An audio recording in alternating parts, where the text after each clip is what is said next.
செம்ம டேஸ்ட்டான பாயாசம் பாஸ்தாவில் செஞ்சதுன்னு சொன்னால் யாராச்சும் நம்புவீங்களா?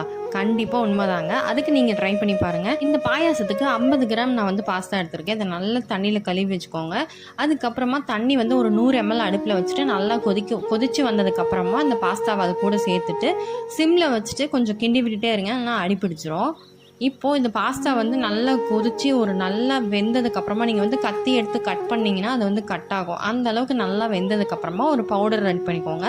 இதை வந்து நீங்கள் டேரெக்டாக கூட போட்டுக்கலாம். நான் வந்து பவுடர் பண்ணி தான் ஆட் பண்ணேன். அதுக்கு 2 ஸ்பூன் சர்க்கரை, முந்திரி, திராட்சை, ஏலக்காய் இது எல்லாத்தையும் நல்லா போட்டு அரைச்சிட்டு இந்த அளவுக்கு நல்லா வெந்ததுக்கப்புறமா இது கூட இதை ஆட் பண்ணிக்கலாம்.